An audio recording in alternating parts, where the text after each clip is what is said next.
Entonces, estoy grabando ahorita la clase de hoy, estamos empezando por inducción matemática. Podemos ver, como les dije, que para demostrar una propiedad para los números naturales, basta probar que se cumple para el número 1, para el primerito de ellos, y luego, asumiendo que se cumple para un n cualquiera, demostrar que se cumple para el siguiente. Entonces ya vimos que si demostramos que de n se cumple para n más 1, entonces eso también implica que de n más 1 se cumple para n más 2, y así sucesivamente. O sea, demostrarás que se cumple desde n hasta el infinito.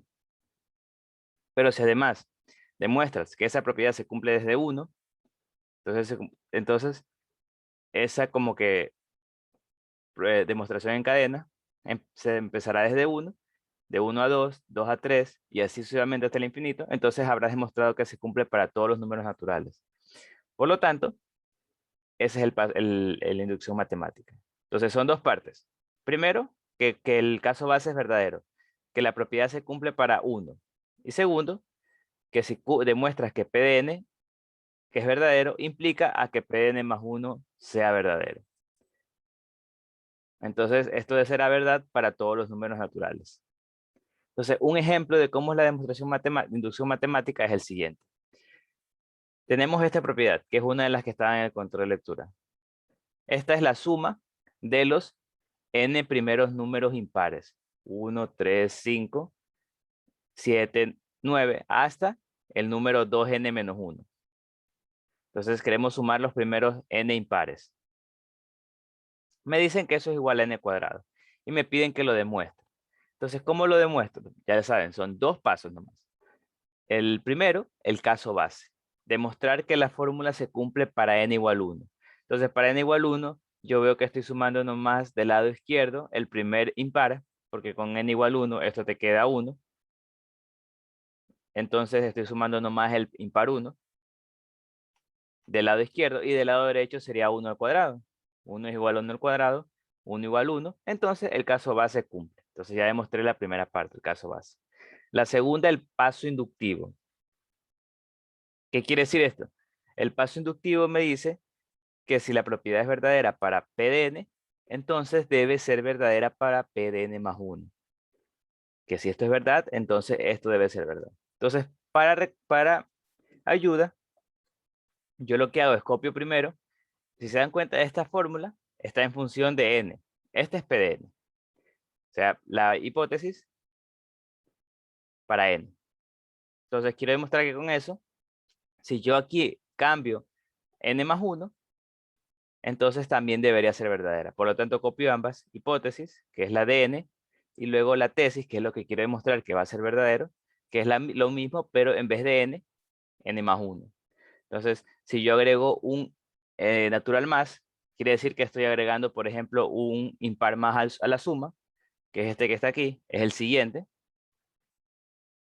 que va después de este. Este es el último impar en PDN, en la hipótesis PDN. Y agrego un impar más a ese, que es el que está aquí. Y eso debería ser igual a n más 1 al cuadrado. En vez de n más 1 al cuadrado. Ese, como les digo, es idéntico a lo de arriba, pero en vez de n más 1. Por lo tanto, por ejemplo, en esta suma voy a agregar un entero extra, un impar extra. Entonces, yo asumo que esto es verdadero. Entonces, yo sé que esto es verdadero, porque lo asumí. Y con esto, debo demostrar que lo que está acá abajo deberá ser verdadero. Entonces, ¿cómo lo hago? Casi siempre el paso es el mismo. Yo empiezo con la de abajo. La de abajo, como es el sucesor del de arriba, entonces va a ser idéntico a lo de arriba, solo con un número más agregado. Básicamente es eso de ahí. Como podemos ver, efectivamente es eso. Acá arriba tengo esto. Y lo de abajo es lo mismo de arriba, excepto que le agrego un impar más, un hito más. Entonces yo copio la tesis. Entonces aquí está la tesis. 1, 3, 5, 2n menos 1, más el nuevo impar que estoy sumando. Es igual, aquí lo que hice fue elevar al cuadrado.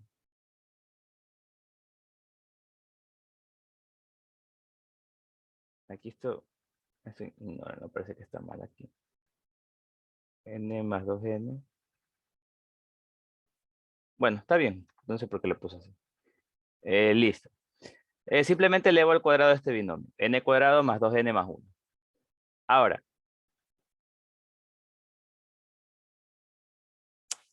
Perdón. Entonces, yo empiezo con esta parte. ¿Qué es lo que yo sé? Yo sé que esto es verdadero. Entonces, esto debo usarlo de ley. Esto debo usarlo de ley. Y si se dan cuenta, lo voy a encontrar aquí. Esto que está aquí, hasta aquí nomás, es PDN. Se pueden dar cuenta que del 1 hasta 2n menos 1 es PDN. Como les dije, PDN más 1 lo único que hace es agregar un nuevo impar, el siguiente impar. Este de aquí, 2n, como se dan cuenta, lo único que hice fue reemplazar en n más 1. Pueden ver que eso, lo voy a poner aquí, 2n más 1 menos 1, no es nada más que 2n más 2 menos 1, 2n más 1. Entonces, este número que agregué no es nada más que 2n más 1, el siguiente impar. Acá tenemos 2n menos 1, naturalmente el siguiente impar será 2n más 1. Entonces, esto que está aquí, yo debo reemplazarlo con mi hipótesis, porque eso yo sé que es verdadero. Entonces, esto de aquí lo puedo reemplazar por mi hipótesis, que es n cuadrado. Entonces, por eso está este n cuadrado aquí. Entonces, esto que está aquí de rojo, yo lo reemplacé con n cuadrado. Y lo que está acá, simplemente es el nuevo impar que estoy agregando. Entonces, básicamente eso siempre se hace en inducción. Yo utilizo la hipótesis para reemplazar hasta el último impar de la hipótesis con el valor que debería ser según la hipótesis, n cuadrado. Y a eso le agrego el nuevo valor que toca sumar, que en este caso es el siguiente impar. Y esta suma debería ser igual a n cuadrado más 1. N más 1 al cuadrado, que digo. Entonces, realizando esta suma, yo veo que aquí esto me queda n cuadrado más 2n más 1. Aquí, bueno, como vimos aquí, más 1 más 2 menos 1, te queda 2n más 1. Y esto es binomio al cuadrado de n más 1 al cuadrado. Entonces, llegué a que efectivamente la tesis es verdadera. Por lo tanto, se cumple la inducción matemática. ¿Ya? Entonces, como llegué a demostrar que la tesis es verdadera, asumiendo que la hipótesis es verdadera, entonces el paso inductivo se cumple. Como les digo, yo lo que haré es empezar con la tesis, la parte izquierda de la tesis, reemplazo hasta básicamente el último impar de la hipótesis, hasta aquí nomás, hasta donde era la hipótesis, lo reemplazo por lo que debería ser según la hipótesis. Y a eso le agrego el nuevo valor que estoy sumando, la suma. Y esto me debería quedar a n más 1 al cuadrado, a lo que debería quedar el valor de la tesis. Y si se cumple, entonces la inducción matemática estará cumplida. El paso inductivo es correcto. ¿Ya?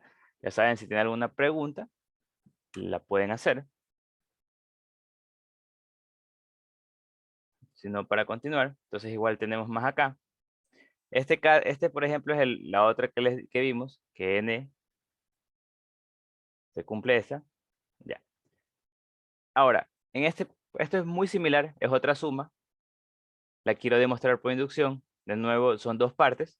Caso base, demostrar que la fórmula se cumple para 1. Se dan cuenta que esto es una suma, o sea, estoy sumando del 1 hasta n.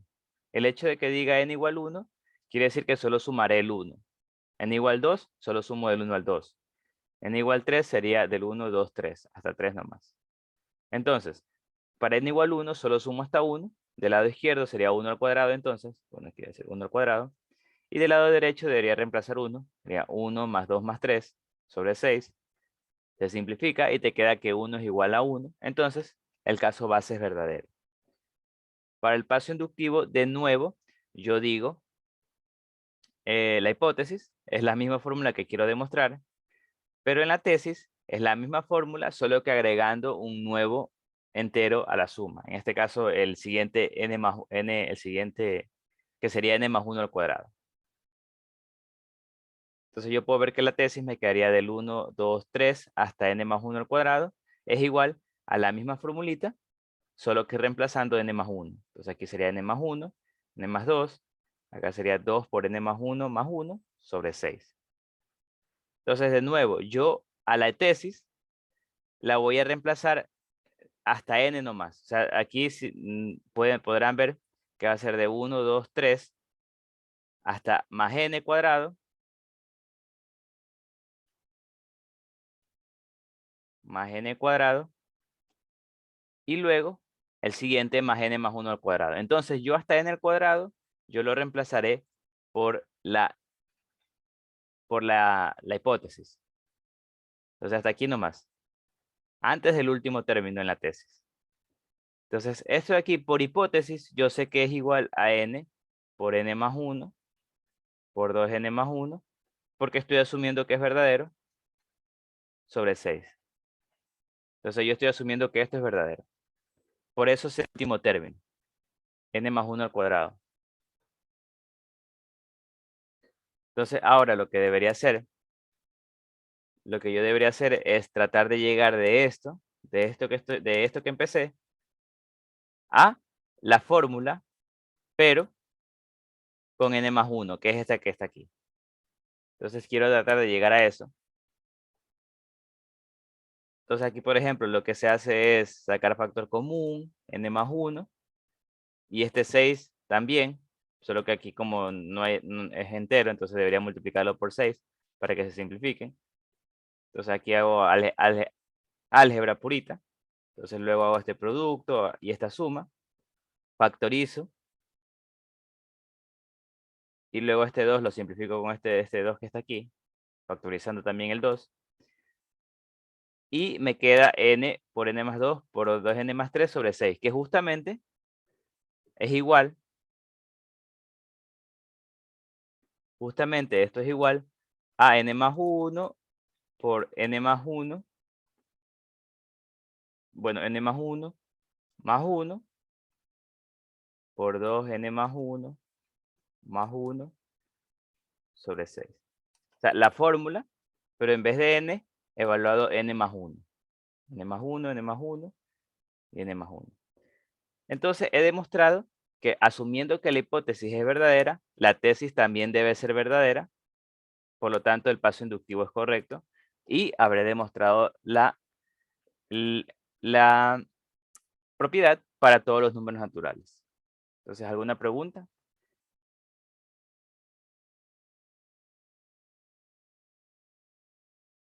Entonces, este es otro ejemplo. Acá tenemos otro que es bastante más sencillo, que es un clásico. Me piden demostrar que para todo número natural n se cumple la siguiente propiedad, que de 1 hasta n es n por n más 1 sobre 2. Tal vez algunos ya hayan escuchado esta propiedad, es muy conocida. Entonces, de nuevo, necesito demostrarlo por inducción, necesito usar caso base y paso inductivo. Entonces, primero el caso base, demostrar que la propiedad se cumple para 1. Entonces, primero, caso base o paso base. Entonces, demuestro que la propiedad se cumple para 1. Dense en cuenta que aquí estoy sumando del 1 hasta n. Entonces, si quiero demostrar, si estoy usando n igual 1, quiere decir que estoy sumando solamente el 1 en la izquierda. Y en la derecha sería, reemplazando 1, 1 por 2 sobre 2. Entonces aquí simplificando, 1 igual 1. Entonces esto es verdadero. Es verdadero. Se cumple, mejor dicho. Entonces se cumple. El caso base se cumple. Ahora debo hacer el paso inductivo. Paso inductivo. Para el paso inductivo, como les dije, yo debo asumir que la propiedad se cumple hasta n. O sea que esto de aquí es verdadero. Y debo demostrar con eso que se cumple para n más 1. Entonces, por ejemplo, ya está aquí copiada la para n. Entonces yo quiero demostrarla. Entonces, para n más 1. Entonces voy a copiar la propiedad para n más 1 más 2 más 3. Como les digo, esta vez no sumo hasta n, sino sumo hasta n más 1, más n más 1, es decir, le agrego 1 más, y esto debería ser igual a la fórmula, pero en vez de n, copiando n más 1. N más 1 más 1 sobre 2. Entonces, esto es lo que debo demostrar. Asumiendo que esto es verdadero, yo debo demostrar que esto se cumple. Entonces, ¿cómo lo hago? Como les dije, lo recomendable, lo que así casi siempre se hace, es reemplazar. ¿A qué me refiero? A lo siguiente. Entonces, en el paso inductivo yo veo, mejor dicho, en la tesis, yo veo que me piden hallar 1 más 2 más 3 más n más 1. Me piden demostrar que eso es igual a esto. Entonces, ¿cómo lo hago? Lo que hago es lo siguiente. Lo mismo que ya he hecho, yo reemplazo los valores del 1 hasta n por la tesis, la hipótesis, que digo, por la hipótesis. Porque esto me dice que todo la suma del 1 hasta n es igual a n por n más 1 sobre 2. Entonces eso me dice la tesis. Entonces eso es lo que haré. En la tesis reemplazo hasta 1 hasta n. Y lo reemplazo por lo que me dice la hipótesis, que es n por n más 1 sobre 2. Entonces, copiando esto nuevamente, me va a quedar lo siguiente. Me va a quedar n por n, en vez de 1 hasta n, sería n por n más 1 sobre 2, más el nuevo término, que es n más 1. Y esto de aquí debería demostrar yo que es igual a esto. Esto de aquí debo demostrar que es igual a esto. Si yo lo logro demostrar, entonces habré demostrado que se cumple el paso inductivo. Entonces aquí recomendable es sacar factor común n más 1, n más 1 sobre 2, mejor dicho. Del lado izquierdo te va a quedar n. Y acá te quedaría 2n más 2. Bueno, 2 por n más 1.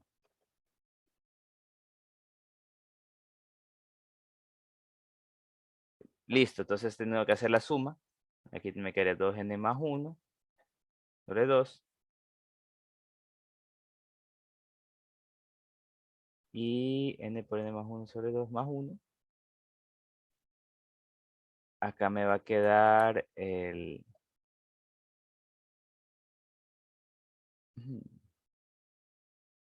Me va a quedar 3n más 1. Estoy mal.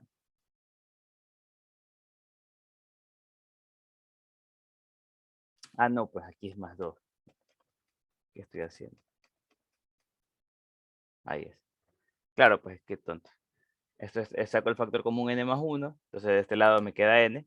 Y de este lado me quedaría el 2. No más. Ya, ahí está bien. Entonces esto va a ser igual a n más 1 sobre 2 por n más 2. Y si se dan cuenta es justamente lo que quería demostrar. N más 1 por n más 2 sobre 2. Ya, entonces una vez, o sea, yo básicamente no sé esto.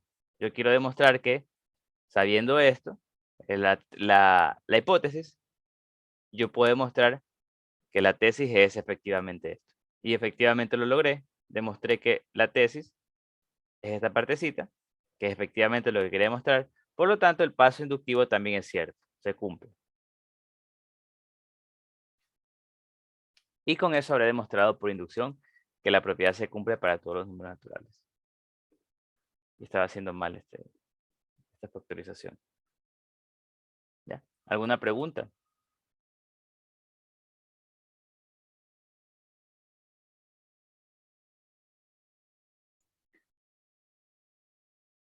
Entonces eso es la inducción matemática.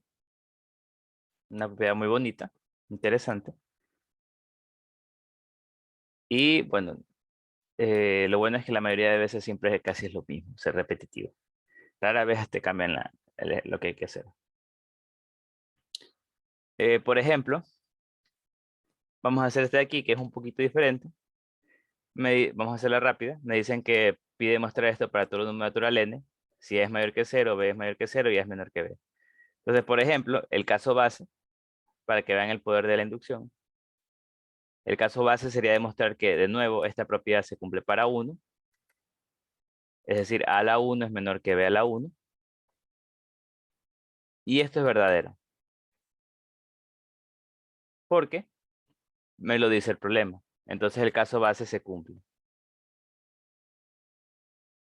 El segundo, tengo que demostrar que si se cumple,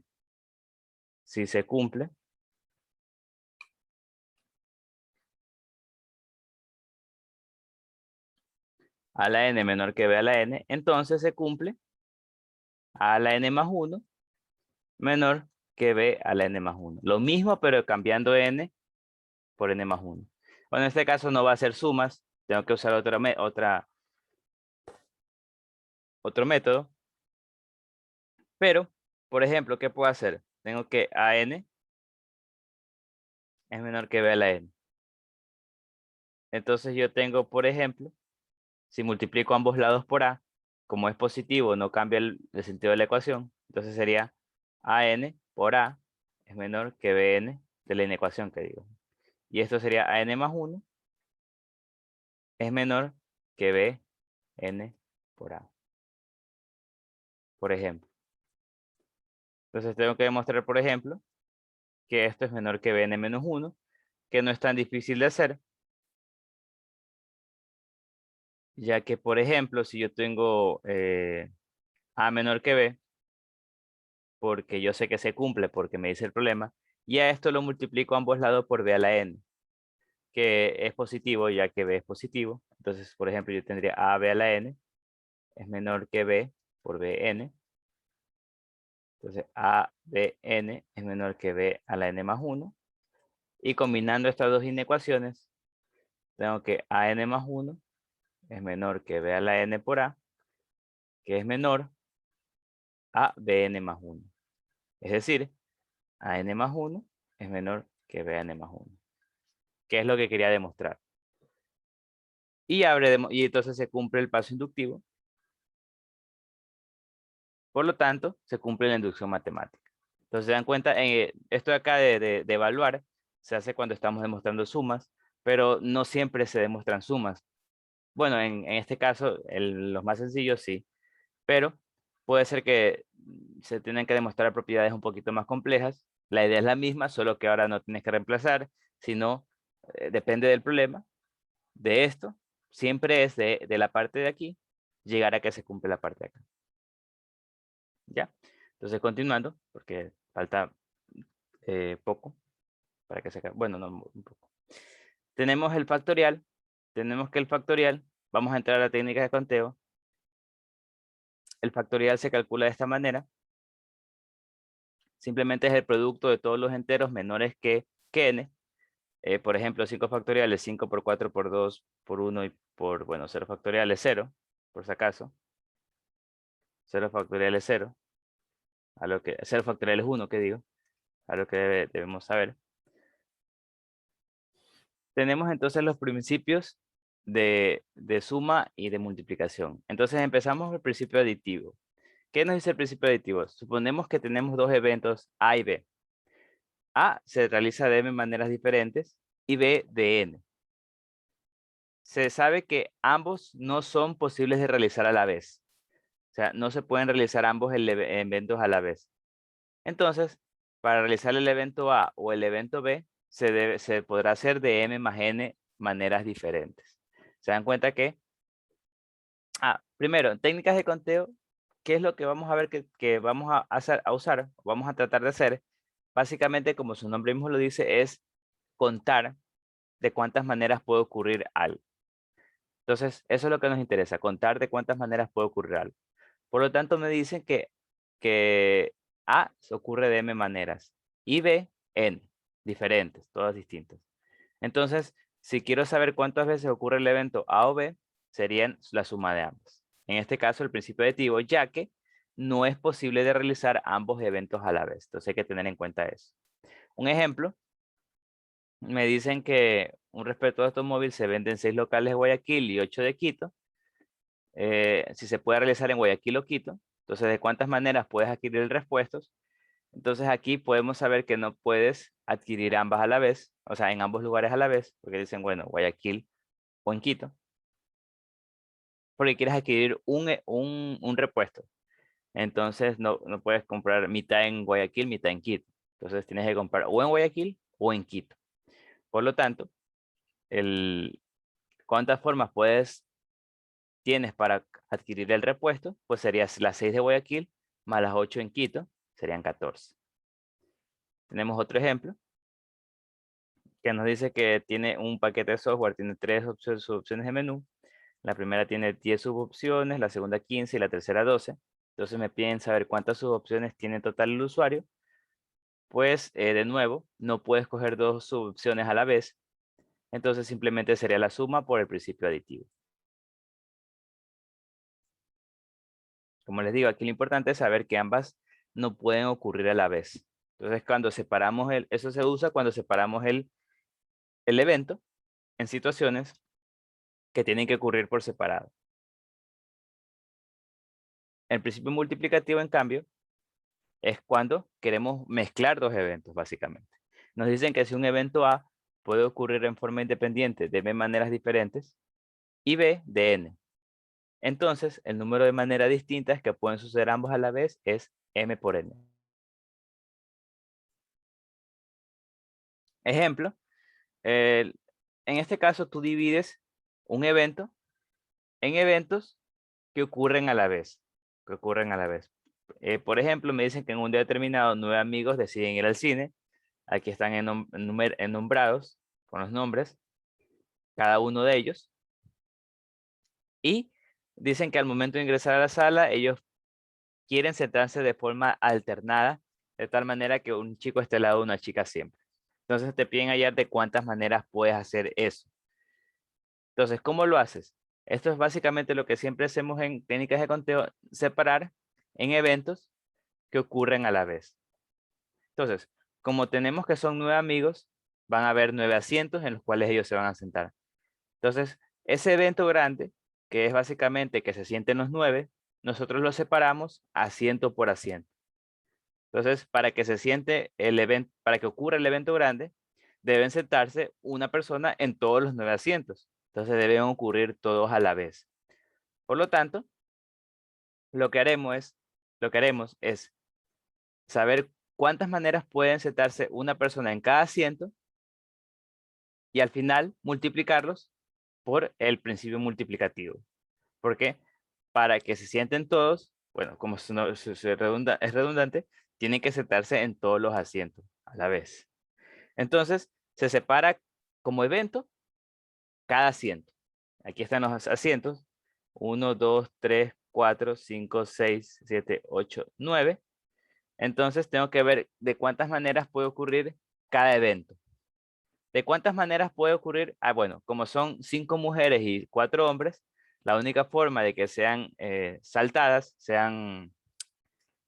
eh, sean alternadas, mejor dicho, es que primero una mujer, luego un hombre, ya que así, como hay más mujeres que hombres, se va a dar lo del sentarse de forma alternada. Entonces, en la primera,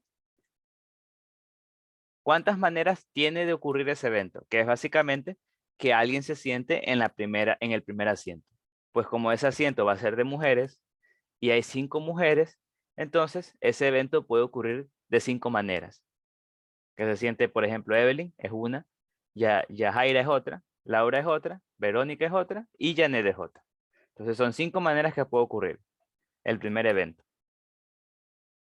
Luego el siguiente es asiento de hombres. Entonces, ¿de cuántas maneras puede ocurrir ese evento? Pues que como son 4 hombres, de 4 maneras.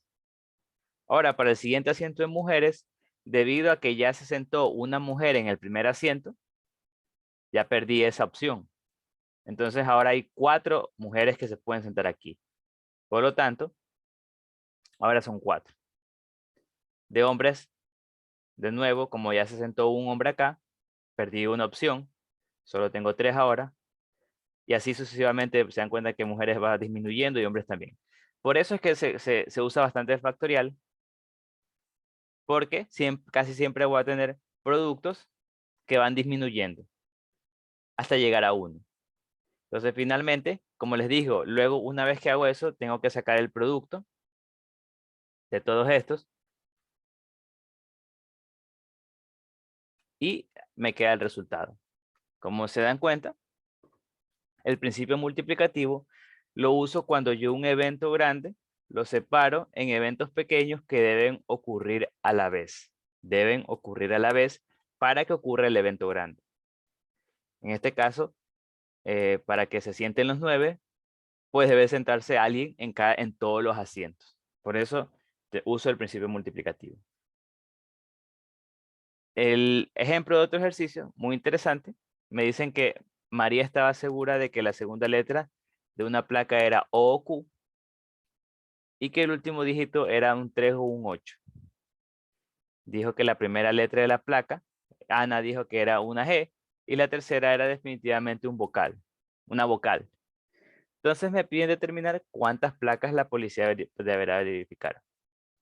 Entonces, el policía quiere saber cuántas placas en total pueden haber según las descripciones que dieron las chicas. ¿Cómo hacemos esto? De nuevo, la placa está formado por, como sabemos, letras y dígitos. Entonces estamos viendo cómo podemos formar las placas sabiendo valores de las distintas letras y los distintos dígitos. De nuevo, entonces, como lo anterior, para formar una placa, yo debo escoger valores de letras y números para cada una de las respectivas, bueno, letras y números, para cada una de ellas.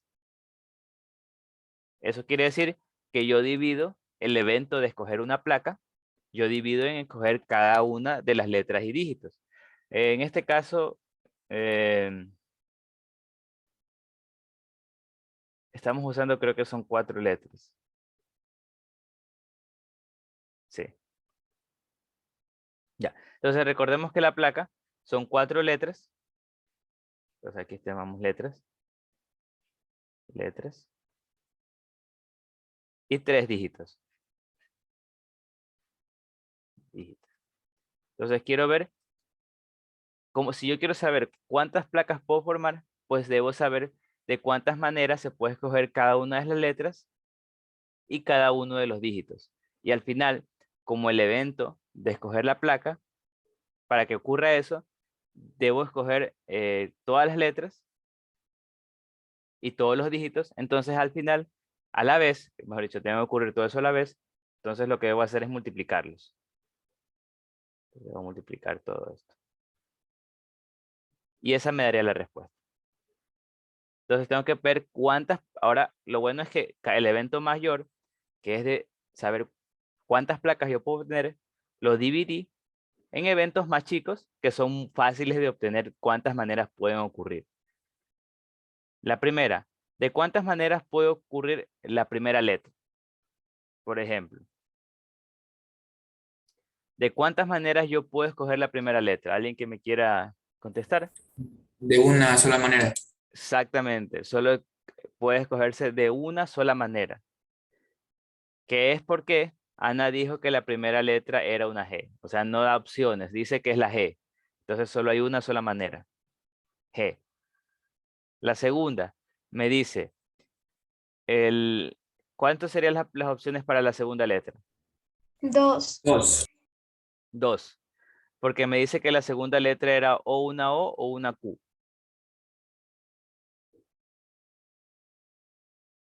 La tercera, De cinco. de 5, porque me dice que la tercera era definitivamente una vocal. Entonces, para vocal, yo sé que son 5 vocales, A, E, I, O, U. Entonces, tengo 5 opciones, entonces simplemente pongo aquí 5.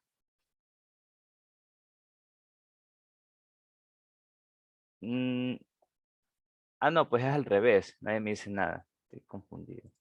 Son, o son 4 letras. Son 3 letras y 4 dígitos, ¿no? Sí, creo que es así. Sí, son 3 letras y 4 dígitos. Ajá, ya. Entonces, ya están las 3 letras. Entonces ahora vienen los dígitos. El primer dígito, ¿cuántas opciones tengo? Eh, 9 o No 10, 10, 9, 10, 10. 10. Exactamente. Si no me dan restricciones, entonces puedo asumir que puede ser cualquier dígito. ¿Cuántos dígitos hay? Hay 10 dígitos, desde el 0 hasta el 9. Son 10 dígitos, 0, 1, 2, 3, hasta el, bueno, hasta el 9. Entonces hay 10 opciones aquí. Para el segundo, tampoco hay restricciones, entonces también hay 10 aquí. Para el tercero, tampoco. Para el cuarto, me dicen que sí, que era un 3 o un 8. Entonces hay dos opciones para el cuarto dígito. Finalmente, haciendo todo el producto, aquí tengo 10 por 10 por 10 por 10, serían 10.000 por 2, 20.000. Entonces tenemos 20.000 placas distintas posibles. ¿Cómo sabemos que son 4 dígitos? ¿Eso ya por Sí, noción de que la placa es así o...? sí, es porque, bueno, deberían decirlo, ¿sabes? O sea, si hay un problema así, deberían decirte cuántas placas y cuántos dígitos hay. Pero bueno, en este caso, estamos asumiendo que es las que se usan ahora aquí en Guayaquil. Que Ok. son así, ¿no? Son tres números, y tres dígitos, tres letras y cuatro dígitos. Pero sí, si sale un problema, deberían decirte que cuántos dígitos y cuántos números son. Cuántas letras y cuántos números son. ¿Ya? Preguntas, por favor, si tienen alguna pregunta. Entonces, muy útil separar el evento mayor en eventos pequeños que ocurren a la vez. Entonces, si tú sabes que tú logras separar el evento mayor en eventos pequeños que ocurren a la vez, entonces debes multiplicar para obtener el evento final. Ya. Entonces, continuando. Ahora tenemos permutaciones y combinaciones. ¿Para qué nos sirven las permutaciones y las combinaciones? Pues básicamente para escoger conjuntos, para saber, como de nuevo les dije, esto sirve para saber contar. Entonces, en este caso es para saber de cuántas maneras yo puedo escoger conjuntos de un conjunto mayor. Entonces, de cuántas maneras yo puedo hacer eso. Ejemplo de uso, por ejemplo, digamos que me dicen digamos que tenemos 35 alumnos y que queremos que el maestro quiere escoger 3 alumnos para representar al salón, pero con 3 cargos distintos. Entonces, supongamos esto de aquí. Bueno, entonces, primero queremos ver lo siguiente, el problema. ¿Qué nos dice el problema? El problema nos pide saber de cuántas maneras, o sea, el maestro quiere saber de cuántas maneras él puede seleccionar 3 representantes del salón. Entonces, básicamente para eso nos sirve combinación y permutación. ¿De cuántas maneras yo puedo coger un subgrupo de un grupo mayor? Ahora, hay dos casos, cada uno dependiendo de permutación y combinación. Entonces, si yo, en la manera que yo escojo los 3 alumnos, o 3 cosas, mejor dicho, en general, me interesa saber el orden en el que están escogidos los chicos, o bueno, las cosas en general. Es decir, que si yo cambio el orden de los chicos o de las cosas, tengo una nueva solución. Si es ese caso, se da una permutación. En cambio, si yo el orden de las cosas o de las personas escogí, no me interesa el orden entre ellos. Es decir, si yo cambio el orden entre ellos, me sigue dando la misma solución, entonces estamos hablando de una combinación. Ejemplo de cada caso, el primer caso es una permutación, ya que cuando escogemos los 3 chicos, uno debe ser presidente, otro debe ser secretario y otro debe ser tesorero. Es decir, que si cambio el orden de los chicos, si cambio a Rafael por Daniel, como Rafael era tesorero y Daniel era presidente, ahora Rafael va a ser ahora Rafael sería lo que era Daniel, que es el presidente, y Daniel sería lo que era Rafael, que era tesorero. Entonces se cambian el orden, vemos que tenemos una nueva solución, diferente. O sea, son los mismos tres chicos, pero ahora están en cambios, en cargos distintos. En ese caso, se dice que importa el orden, por lo tanto, estamos hablando de permutaciones. En cambio, si por ejemplo nos piden escoger un grupo para 3 personas que lo ayuden a entregar material, digamos, escogemos a los mismos 3, Daniel, Rafael y Arturo. ¿Qué pasa si yo cambio entre ellos? Pues no va a pasar nada, porque seguirá siendo el mismo grupo de 3. No me interesa el orden en el que está, simplemente quiero 3 personas que me ayuden. Entonces, en ese caso estamos hablando de una combinación. Entonces, obviamente no nos van a decir cuál caso es, nosotros debemos saber identificar en qué caso estamos trabajando. Para resolver las permutaciones, usamos lo que se conoce como permutación. Como ya vimos, en esto estamos hablando de un grupo grande, escoger un grupo pequeño. ¿De cuántas maneras yo puedo escoger un grupo pequeño? Por lo tanto, obviamente, cuando usamos fórmula de permutación, vamos a tener dos variables, n y m. N es la cantidad total de objetos. O sea, de cuántos del total, cuántos son esos objetos. Eso es n. Y m es el grupo que yo quiero sacar. O sea, de 3, de 4, de 5. Entonces, la fórmula para yo obtener de cuántas maneras puedo hacer eso es la siguiente. N factorial sobre n menos m factorial. Donde n claramente debe ser mayor o igual a m. Obviamente no vas a sacar grupos de 5 de 3 personas. No se puede. Entonces, n tiene que ser mayor o igual que m.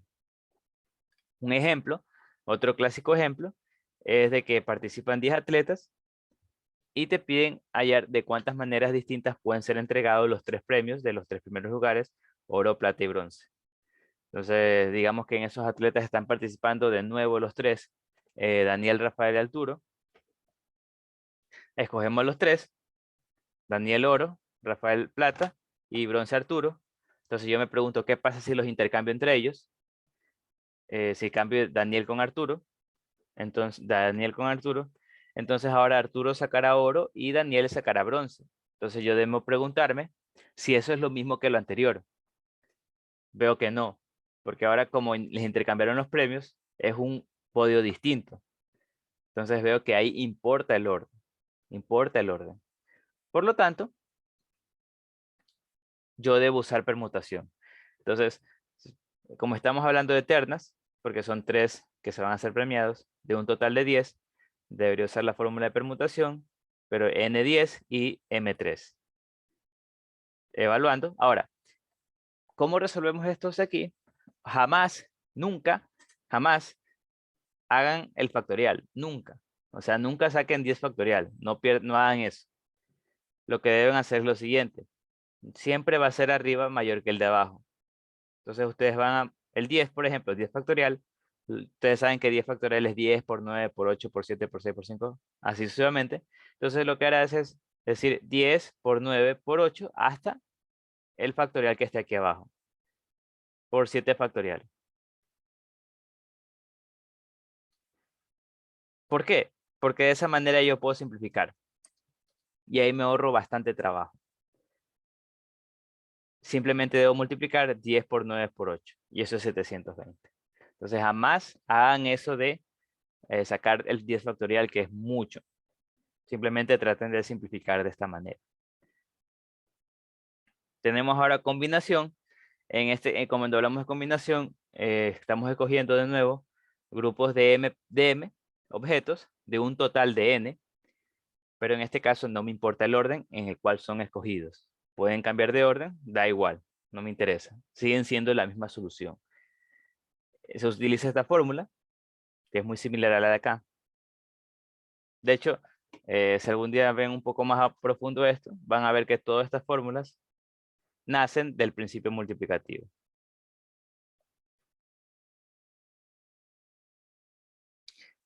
¿Cómo calculamos? Entonces, por ejemplo, en este caso me dan un cálculo. Eh, es lo mismo que hicimos anterior,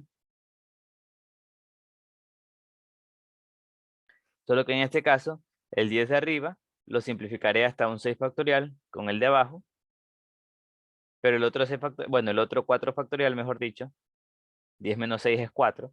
Ese sí tengo que ponerlo de esta manera. Ojo, nunca multipliquen tampoco, hasta el final.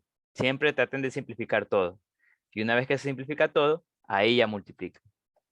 Eso te ahorra bastante tiempo. Tenemos algunas propiedades de las combinaciones. Este término, esto que se llama combinación, se puede expresar de esta manera. Esto también es combinación. Se obtiene sacando esta fórmula. Vamos a ver que nos va a servir para lo siguiente, que es el binomio de Newton. Estas propiedades que están aquí. El n combinación n es 1, n combinación 0 es 1. Y para todo, bueno, n, se cumple esta propiedad para todo i entre 1 y n. Esto de aquí es lo que se conoce como también el triángulo de Pascal. Básicamente que dos términos, recordemos cómo se obtiene el triángulo de Pascal. 1, 1, 1, 2, 1. Entonces se dan cuenta que lo que hago es sumar. Bueno, básicamente esto te dice esa propiedad, que tú sumas de la fila n, i menos 1, i menos 1 te va a dar el n más 1, la siguiente fila, pero de i. Entonces básicamente eso es lo que te dice esta tercera propiedad, que se puede mostrar usando las definiciones de combinación. Ejemplos de uso. Me dicen que, por ejemplo, un soda bar tiene 3 tipos de frutas, durazno, sandía y piña, y me piden cuántos sabores de jugo se pueden preparar si se pueden mezclar frutas. Ya, en este caso, yo divido mi evento, que es, mi evento es saber cuántos jugos yo puedo preparar. Entonces yo divido ese evento en casos porque tengo 3 frutas. Entonces, puedo formar jugos con frutas individuales, pero también puedo formar jugos con 2 frutas o con 3, o las 3 juntas y las mezclo y ahí está el jugo. Entonces yo divido en esos casos. Yo divido el jugo que lo puedo formar con una fruta, con 2 frutas o con 3 frutas. Entonces, para formar un jugo, yo me doy cuenta que cada uno de los eventos no puede ocurrir a la vez. Es decir, no puedo formar un jugo con una fruta y 2 frutas a la vez. No tiene sentido. Entonces, el formar un jugo lo dividí en 3 eventos por separado. Entonces, eso quiere decir que debo usar el principio aditivo. Entonces, debo usar el principio aditivo porque cada uno de los jugos no puede ocurrir a la vez que sea de una y de 2 frutas. Entonces, separo en las 3 partes. Y ahora, para sacar cada jugo, yo sé que del total que eran 3, por ejemplo, si quiero formar jugos de 2 frutas, entonces del total que eran 3, yo debo escoger 2 frutas para hacer el jugo. De nuevo, bueno, ahora tengo que ver si importa o no importa el orden en que el cual estoy escogiendo las frutas. Pues como, ¿qué pasa si yo escojo durazno y sandía y cambio el orden entre ellas? Pues, como al final se mezcla todo, no importa, no importa, el jugo seguirá siendo el mismo. Entonces vemos que necesitamos, no importa el orden, por lo tanto usaremos combinación. Entonces tenemos que, como les dije, vamos a separar en 3 casos. En el caso de que sea de una fruta, 2 frutas, 3 frutas. Y como es aditivo, entonces vamos sumando. Entonces, una fruta, 2 frutas, 3 frutas. ¿Y cómo sacamos los jugos? Pues dijimos que era combinación. Sería combinación del total. En este caso, si queremos hacer de una fruta, combinación del total. Si queremos hacer de 2 frutas, combinación del total. Si queremos hacer de 3 frutas. Entonces sacamos la fórmula, sumamos y nos queda que serían de 7 maneras distintas. De 7 maneras distintas. Entonces, atento en esa separación de casos, en casos aditivos o multiplicativos. Ya pueden ver que aditivos, como les dije, es cuando queremos separar un evento en eventos que no pueden ocurrir a la vez. Entonces, cuando queremos separar en así, nosotros sabemos que las frutas será o solo de una, o solo de 2, o solo de 3, así como disyunciones exclusivas, más o menos, que solo puede ocurrir una a la vez. y lo sumamos por cada uno de los eventos. Otro ejemplo, me dicen que quieren construir, bueno, constituir grupos mixtos de vigilancia formados por 2 hombres y 3 mujeres, para los cuales se dispone de 12 oficiales hombres y 8 mujeres. Entonces me piden determinar el número de grupos distintos que se pueden formar. Entonces,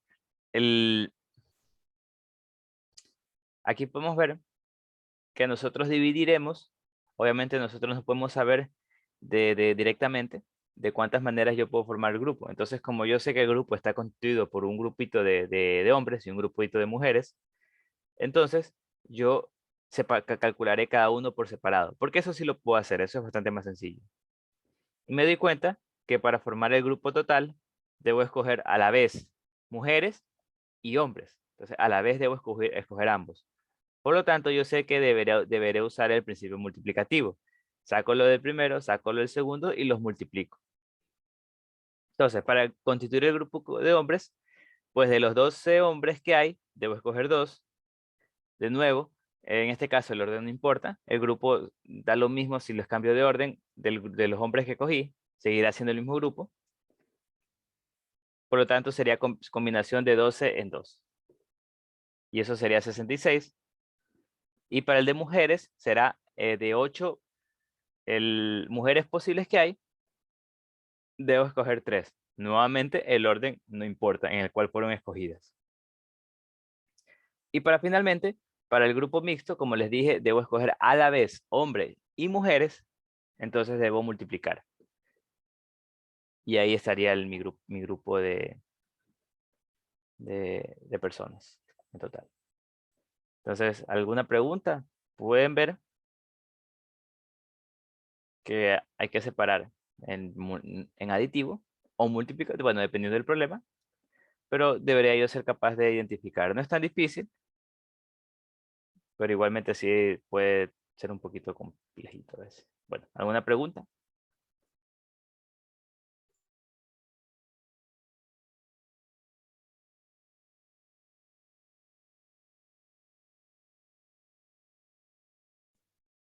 Ya. Bueno, si no hay preguntas, continúo. Déjenme ver. Ah, ya. Esto es bastante sencillo. Por ejemplo, me dicen que para un juego de indoor de fútbol se dispone de 10 jugadores y me piden hallar de cuántas maneras puedo yo conformar un equipo con 6 jugadores titulares. Bueno, entonces,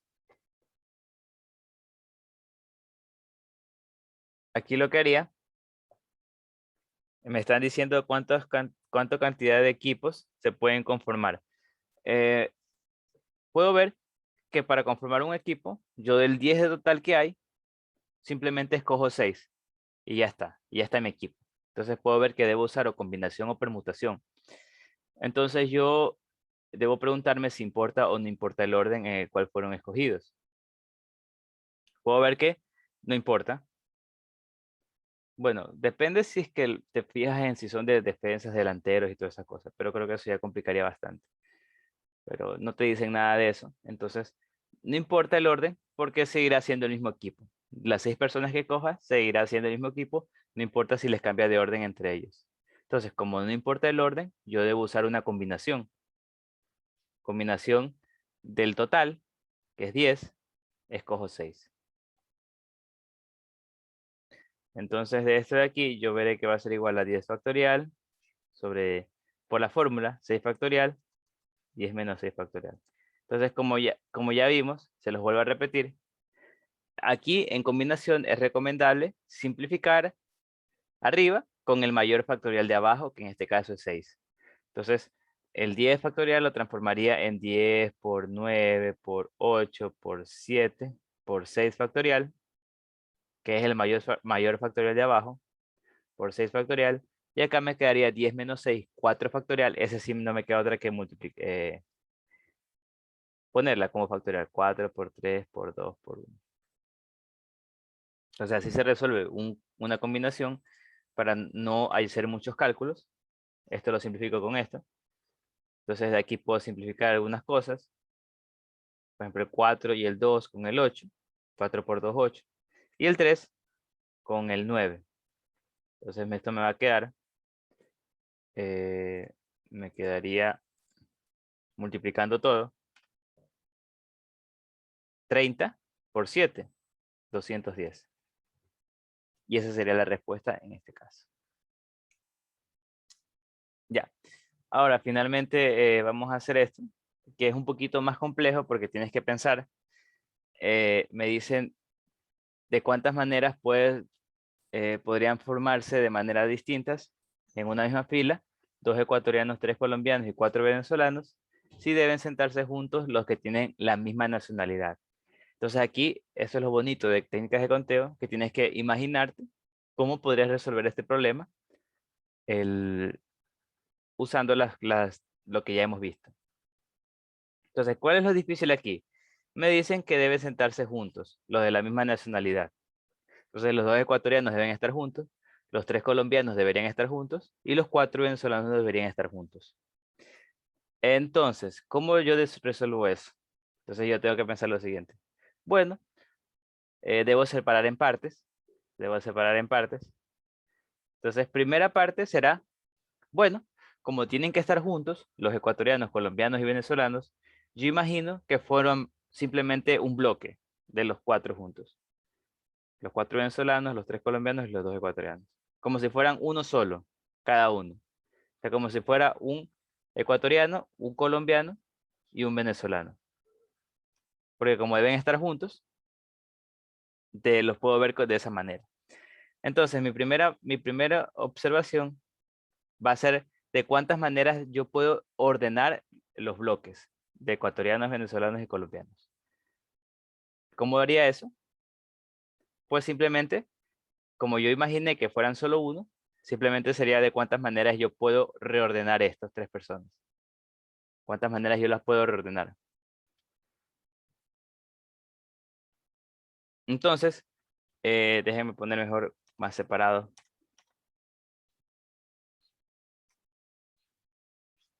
Ya, entonces aquí están los ecuatorianos, los colombianos y los venezolanos. Entonces, como tienen que estar juntos, yo lo imagino como si fueran solo uno. Y entonces yo debo reordenarlos, cambiarlos de orden a los 3 bloques para ver de cuántas maneras distintas pueden sentarse. Entonces, ¿cómo yo hago eso?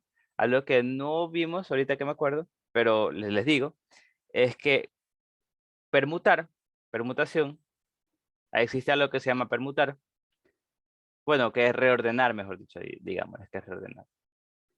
Ajá, reordenar. Por ejemplo, si tú quieres reordenar n elementos.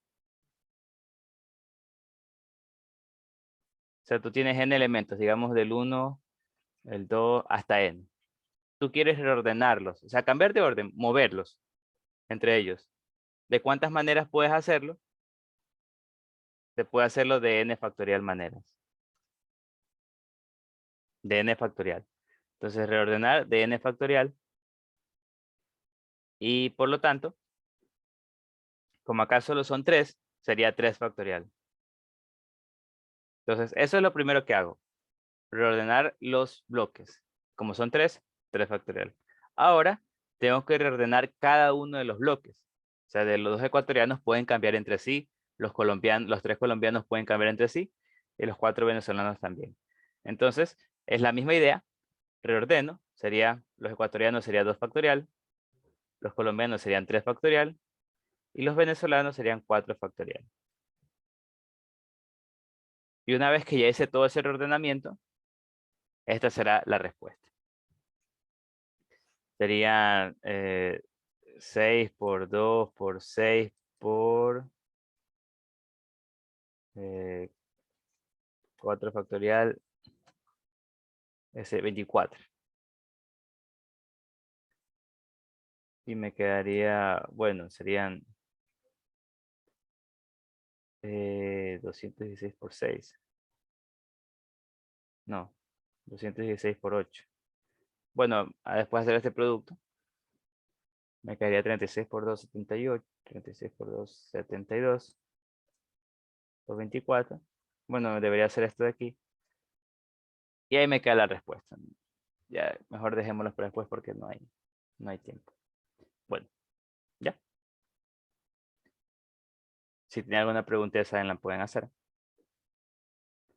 Entonces, esto de aquí, muy interesante. Reordenar en elementos. ¿De cuántas maneras yo puedo hacerlo? De n factorial veces, maneras. Ya. Entonces, vamos ahorita al binomio de Newton. El binomio de Newton está dado por el desarrollo del binomio elevado a la n. Entonces, este desarrollo va a estar dado de la siguiente manera. N0, donde este simbolito, recordemos que es la combinación entre n y 0, entre n y 2. El primer término de la n va disminuyendo y luego el segundo término va desde ser b a la 0, 1, b a la 2, así hasta b a la n. Entonces, este es el desarrollo general. El desarrollo total. El término general se escribe de esta manera, donde como podemos ver n es el exponente, a es el primer término, b es el segundo término del binomio, y es la posición del término en el desarrollo. La posición del término en el desarrollo. Disminuido en 1. ¿Por qué? Porque i empieza en 0. I empieza en 0. Entonces el primer término será cuando i sea igual a 0. El segundo término será cuando i igual a 2. El tercer término será cuando i igual a 3. Y así sucesivamente. Pueden ver que en total van a haber n más 1 términos. Los coeficientes, como les dije, tienen que ver con el triángulo de Pascal, porque tienen que ver con combinación. Y eso sería todo para poder resolver estos problemas. Hay que entender bien esta fórmula y ser capaz de entender bien cada uno de los coeficientes. Por ejemplo, me dicen el término central del desarrollo. Ahora, término central. Primero, el término central existe únicamente cuando n es par. Término central solamente existe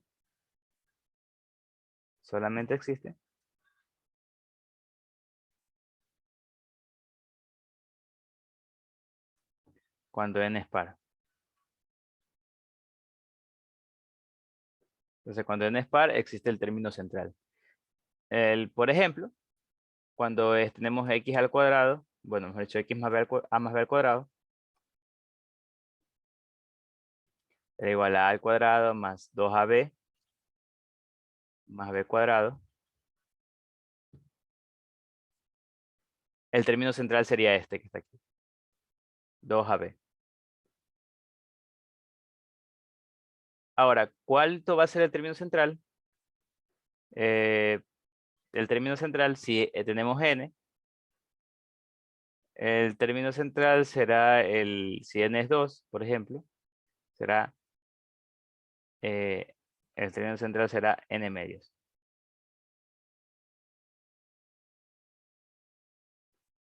Término central.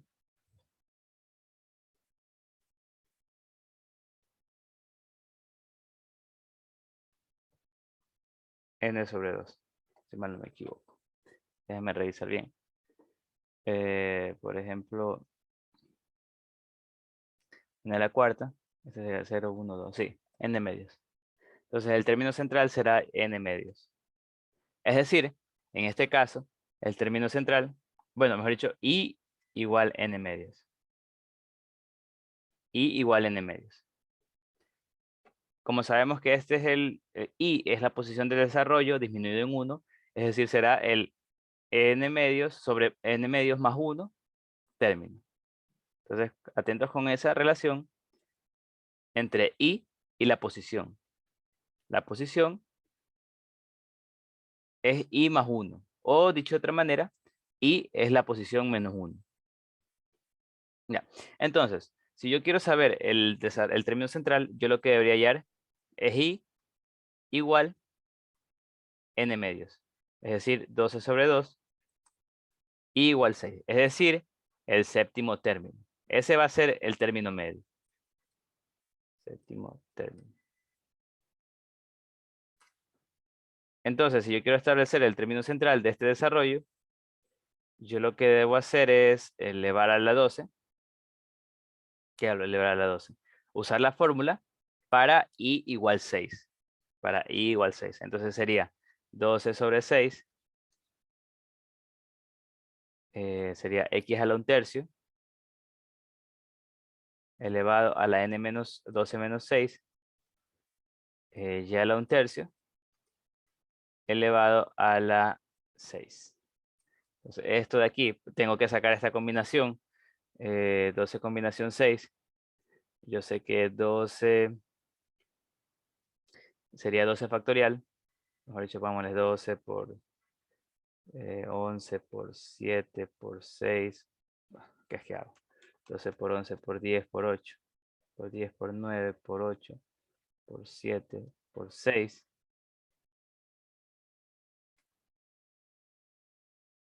Sobre 6 factorial. Bueno, aquí es 6 factorial, ¿cierto? Por 6, por 5, por 4, por 3, por 2. Entonces esto se va con esto. ¿Qué más puedo simplificar? 5 y 2 con el 10. 6 sexta 1. Sexta 2. Mitad 1. Mitad 1. Tercera 1. Tercera 3. Entonces me quedaría 11 por 3 por 8 por 7. Me queda un número muy grande, de hecho. Sí. 11 por 3, 33, por 8 por 7. Bueno, hay que hacer ese producto. 8 por 7 es 56.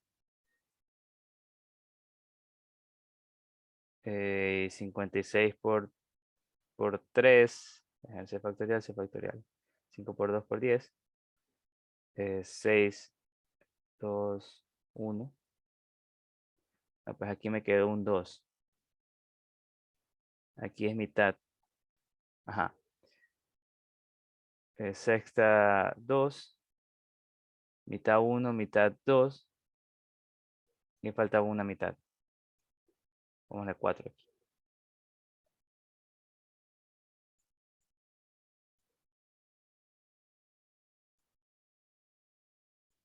Ya. Ahí está bien. C factorial, 6.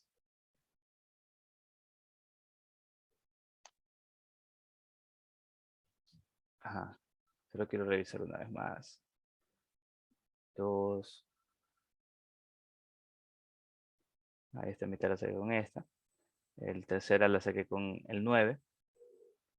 Este 10 lo hice en 5 y 2. También se fueron. Ajá, sí. Ya, entonces tenemos aquí 12 por 11, 132. Y por 7, 14, 21, 22, 924. Entonces esto es igual a 924. Por aquí esto es 12 menos 6 es 6. Entonces aquí te quedaría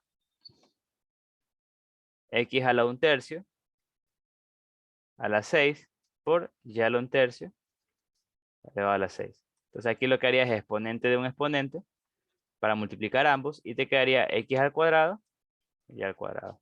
Y ese sería el término medio. ¿Ya? Entonces importante es saber usar esta fórmula y entender bien el valor de i en relación con la posición.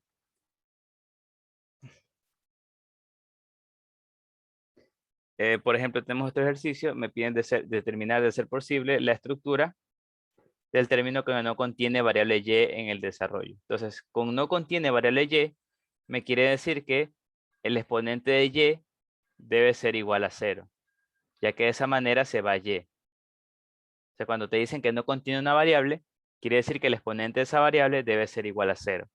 Entonces, aquí es importante y útil trabajar simplemente con la y y ese término que yo quiero saber, que y sea igual a 0. Por ejemplo, bueno, me piden que lo estructure, de hecho, ¿no? Entonces sí lo debería estructurar completamente. Yo sé que el término en general va a ser 9 y en este caso y es lo que no sé. El primero, 2xy cuadrado, 9 menos y, menos 1 sobre 2y, a la y. Entonces yo uso la fórmula. Solo que y no sé. Me piden que el exponente de y debe ser 0. Entonces yo lo que haré es trabajar únicamente con eso, ya que no me interesa el resto.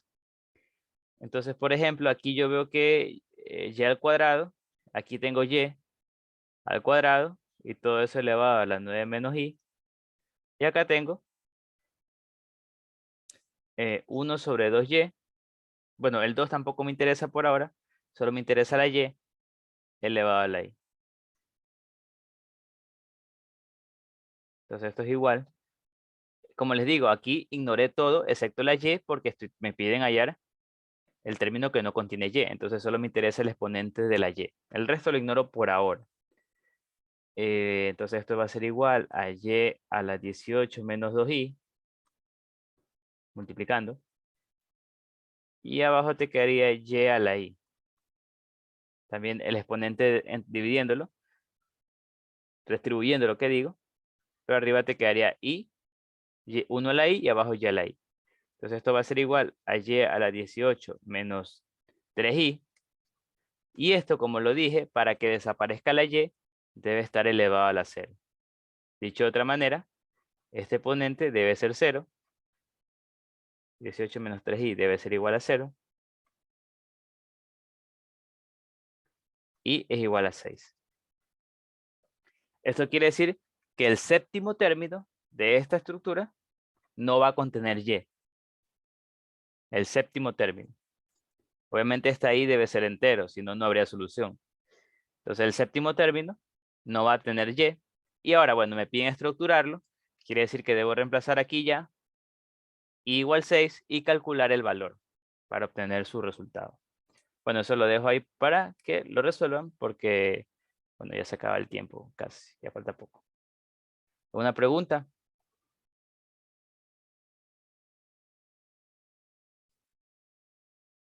No se olviden preguntar cualquier cosa que no tengan claro. Bueno, el resto se lo dejo para que lo hagan. Vamos a ya terminar sus sesiones. Sí, un ratito, déjenme revisar algo. Quiero nomás revisar que efectivamente debemos ver sus sesiones. Porque...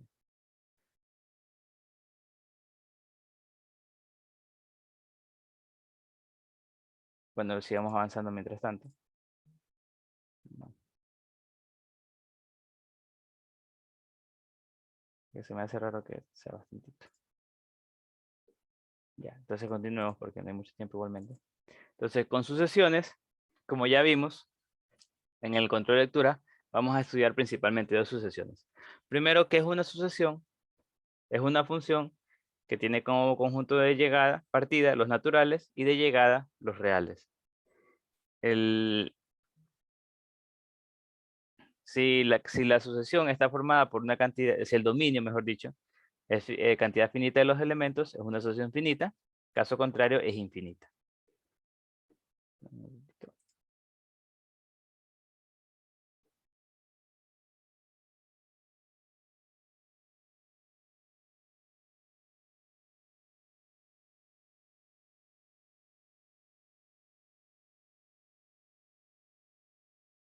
Ajá, sí, está bien. No queda otra. Ya.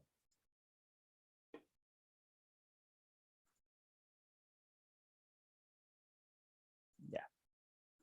Ya. Como seguíamos, entonces, sucesiones nomás no es nada más que una función en la cual yo solo evalúo números naturales.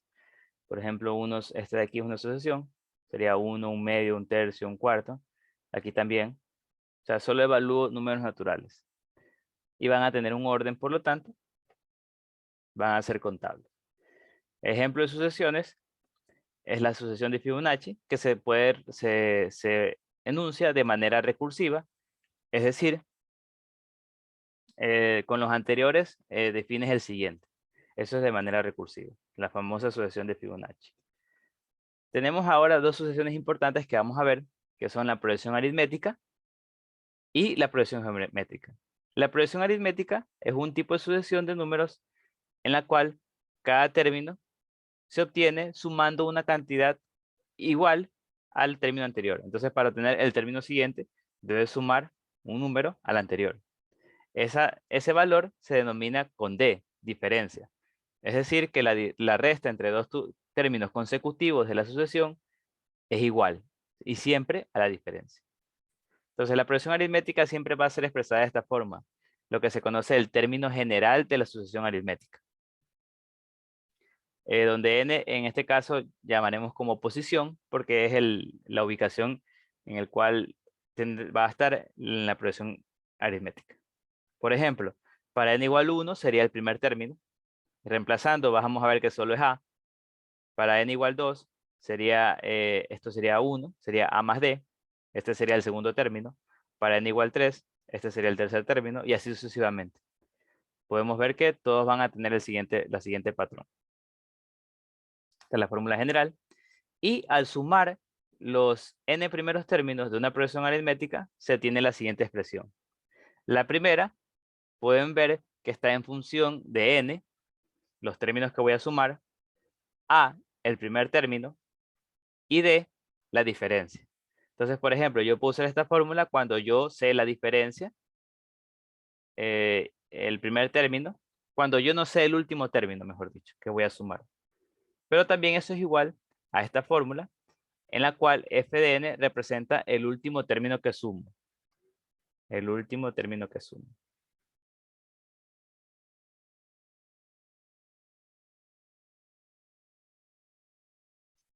Entonces, es decir, esta fórmula la uso cuando yo sé cuál es el último término que estoy sumando y esta cuando yo no lo sé. Son idénticas, mejor dicho.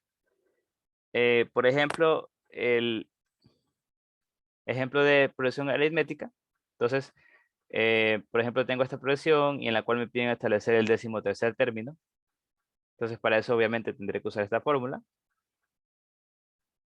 Entonces, yo lo que hago es decir, bueno, el primer término yo lo veo. El primer término es 2. La diferencia también la puedo sacar. Sería restando 2 términos consecutivos, que sería 5. Y lo que me piden hallar es el tercer término, es decir, n igual 13, 13º término. Entonces simplemente yo eso lo reemplazo en la fórmula. El 13º término va a ser igual a más n menos 1 por d. Entonces esto va a ser igual a 2 más 12 por 5. Esto va a ser igual a 2 más 60, 62. Entonces el 13º término de esta progresión aritmética será 62. De igual manera puedo sacar sumas. Por ejemplo, yo quiero sacar esta suma. Me dicen que, bueno, no me dicen, pero yo asumo que esto va a ser una progresión geométrica. Efectivamente es una progresión geométrica porque yo puedo ver que de 5 a 9 hay 4. Acá también hay 4, entonces es una progresión aritmética de diferencia 4. El primer término va a ser 5. A lo que yo veo es que no sé cuántos términos voy a sumar. No sé cuántos términos voy a sumar. Y me doy cuenta que para saber la suma, en ambos casos yo debo saber esa n, cuántos términos yo estoy sumando. Entonces, de alguna manera yo debo obtenerlo. Yo tengo el último término. Yo tengo que f de n es igual a 49. Y ya. Y esos son los datos que tengo. De nuevo, debo sacar n. Entonces, ¿cómo saco n? Yo sé que el último término es 49. Entonces, yo puedo usar esta fórmula, la del término general, para sacar n. Entonces, yo sé que 49, el último término, va a ser igual al primero más n menos 1 por la diferencia, que en este caso es 4. Entonces, de esta manera yo tengo una ecuación con una incógnita que puedo despejar para hallar n. Entonces, por ejemplo, en este caso yo paso a restar. 47 es igual a n menos 1 por 4. No, ¿qué es que hago? El primer término no es 2, el primer término es 5.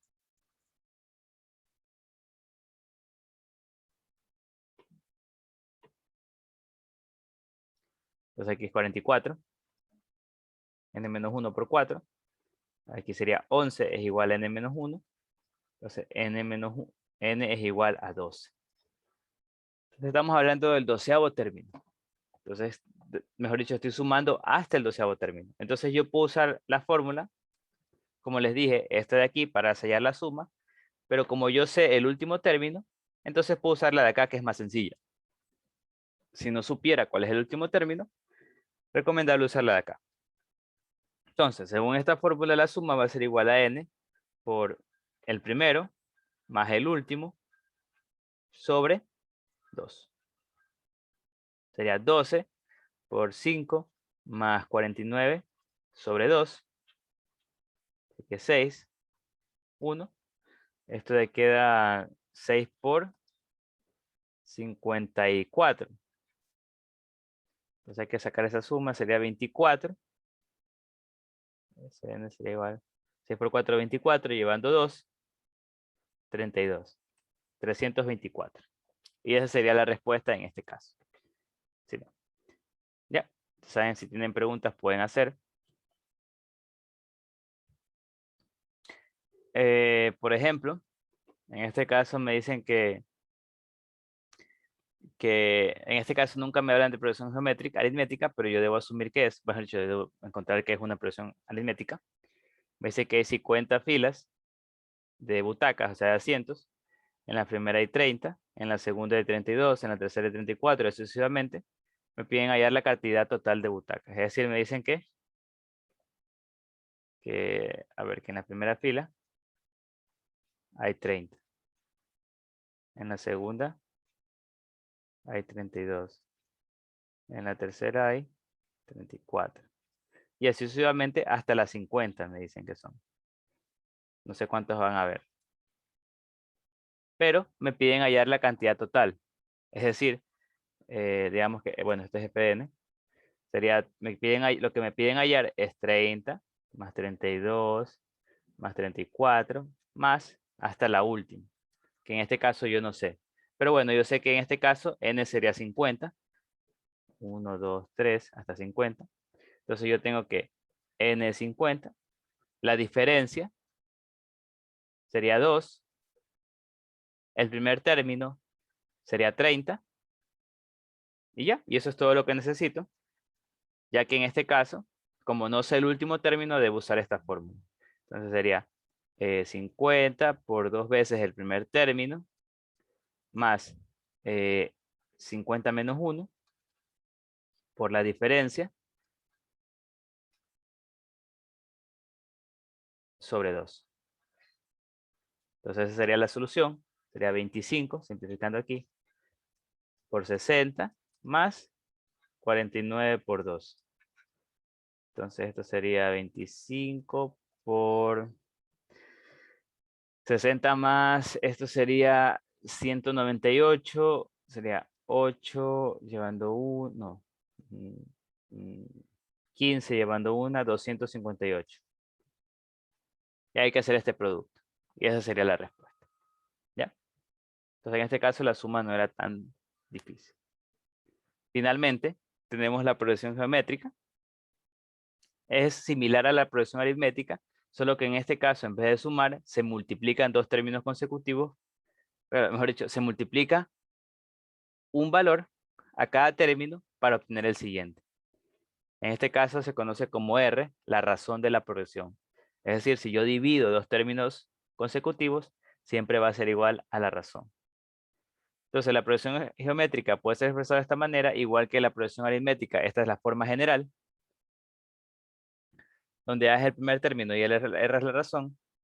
Es decir, cumple el siguiente patrón. Este es el primer término, A es el primer término, AR sería el segundo, AR cuadrado el tercero, y así sucesivamente. Al sumar los n primeros términos tenemos lo siguiente, que sería igual a esto, si R no es 1, que es casi siempre el caso en que trabajamos, o lo de acá, si R es 1 justamente. Ahora, cuando la razón es menor que 1, bueno, el valor absoluto de la razón es menor que 1, entonces R a la n tiende a 0. Por lo tanto, podemos expresar el valor de n extremadamente grande de la siguiente manera. Como les digo, R a la n tiende a 0, entonces esto tiende a 0. Por lo tanto, cuando n tiende a infinito, el valor aproximado de esto es igual a sobre 1 menos R.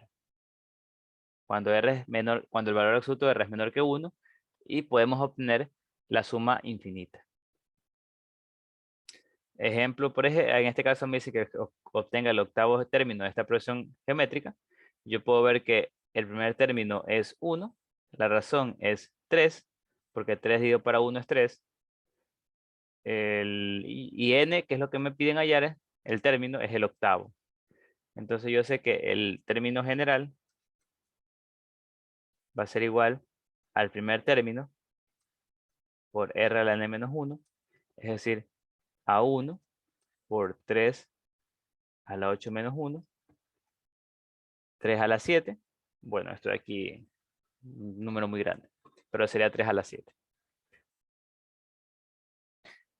Por ejemplo, en este caso tenemos una suma infinita, porque aquí es suma infinita cuando me ponen estos puntitos, quiere decir que la suma sigue hasta el infinito. En este caso, por ejemplo, yo puedo ver que el primer término es 1.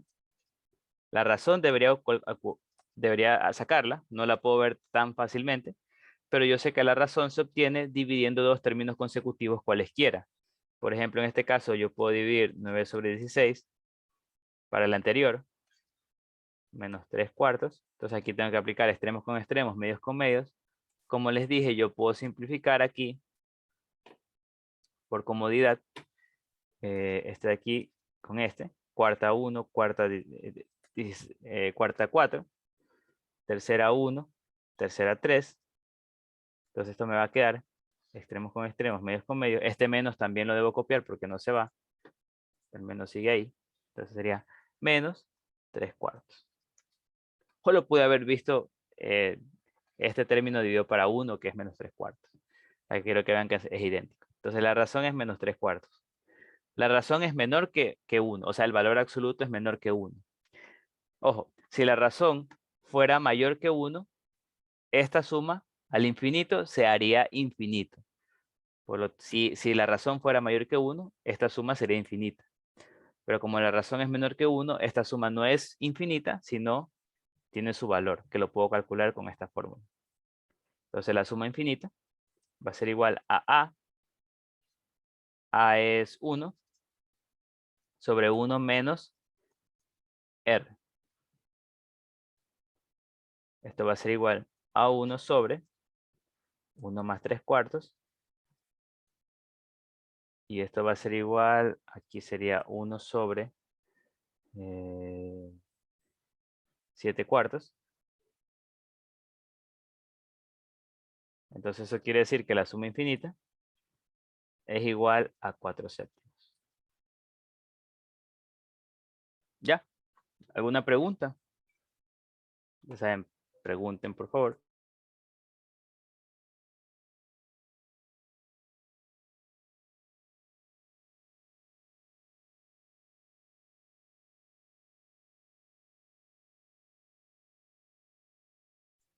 Entonces continuamos, ya para terminar. Me dicen lo siguiente, ejemplos. Me dice que un distribuidor vende 120 teléfonos en 4 días. Si cada día vendió un tercio de lo que vendió el día anterior, entonces me pide hallar cuántos vendió el primer día. Es decir, el primer término es lo que yo no sé. Me dice que en 4 días vendió 120 teléfonos. Es decir, tengo la suma de 4, que es 120. Tengo que n es igual a 4. Y tengo la razón, de hecho. La razón es un tercio, porque cada día vendió un tercio de lo que vendió el día anterior. Es decir, para obtener el día siguiente, debo multiplicar por un tercio lo que vendió el día anterior. Entonces, A es lo que debo sacar. Y tengo la suma, como me dicen son 120 en los 4 días. Es claro porque es la suma, porque estoy sumando lo que vendió el día 1 más el día 2 más el día 3 más el día 4. Entonces yo sé por fórmula que es igual a esto. Entonces sería A por 1 menos R a la N sobre 1 menos R. Y esa suma, debe ser 120. Entonces aquí tengo que A, tenemos por 1 menos un tercio a la N. Bueno, la n ya sé que, yo sé que n es 4. Sobre 1 menos 1/3.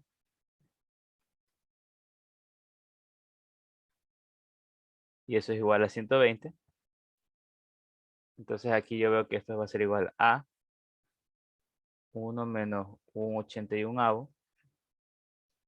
Sobre, aquí este 1 menos 1/3 serían 2/3. Es igual a 120. Aquí sería a. Esto me quedaría 80/81. Es igual a 3 por 120 sobre 2. Esto quiere decir que a, acá nomás que no me da espacio, a es igual, paso a multiplicar 81 sobre 80 por 3 por 120 sobre 2. Entonces aquí no creo que quede exacto.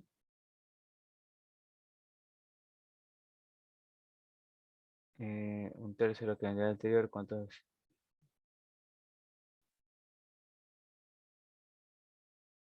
Ajá, sí está bien, 80, 81, 80. Entonces aquí puedo simplificar esto, puedo sacar cuarta, 3.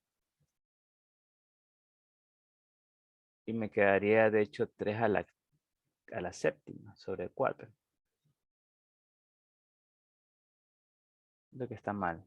Pero no veo que puede estar mal.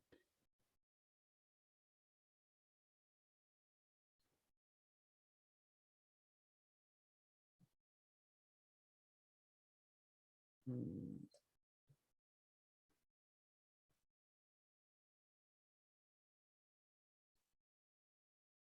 3 menos 1/3, sí, está bien. Está todo bien, pareciera. Ah, no, aquí está mal, con razón. Aquí por apuro, por pasarme este sería aquí 2/3, no 3/2. Aquí sería 2/3. Y esto sería, bueno, tampoco es que va a cambiar mucho, de hecho. Bueno, acá lo que no es bonito. Entonces aquí sería, por ejemplo, 2/3. O bueno, se simplificaría este con este y este con este. Ahí te queda 81. Ah, pero sí, ahí está. 81 entonces queda. Ahí está bien. Entonces el primer día vendió 81 también. Bueno, hasta ahí sería la clase de hoy. Disculpen esto.